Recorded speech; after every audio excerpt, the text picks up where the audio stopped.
بسم الله الرحمن الرحيم إنا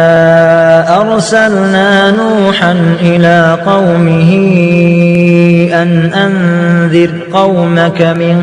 قبل أن يأتيهم عذاب أليم قال يا قوم إني لكم نذير مبين أن اعبدوا الله واتقوه وأطيعون يغفر لكم من ذنوبكم ويؤخركم إلى أجل مسمى إن أجل الله إذا جاء لا يؤخر لو كنتم تعلمون قال رب إني دعوت قومي ليلا ونهارا فلم يزدهم دعائي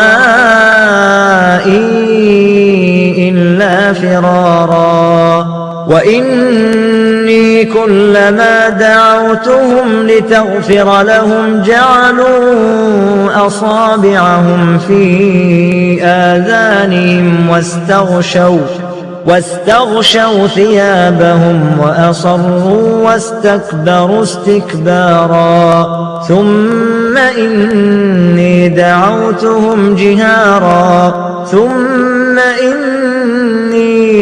أعلنت لهم وأسررت لهم إسرارا فقلت استغفروا ربكم إنه كان غفارا يرسل السماء عليكم مدرارا ويمددكم بأموال وبنين ويجعل لكم جنات ويجعل لكم أنهارا ما لكم لا ترجون لله وقارا وقد خلقكم أطوارا ألم تروا كيف خلق الله 7 سماوات طباقا وجعل القمر فيهن نورا وجعل الشمس سراجا والله أنبتكم من الأرض نباتا ثم يعيدكم فيها ويخرجكم إخراجا والله جعل لكم الأرض بساطا لتسلكوا منها سبلا فجاجا قال نوح رب إنهم عصوني واتبعوا من لم يزده ماله وولده إلا خسارا ومكروا مكرا كبارا وقالوا لا تذرن آلهتكم ولا تذرن ودا ولا سواعا ولا يغوث ويعوق ونسرا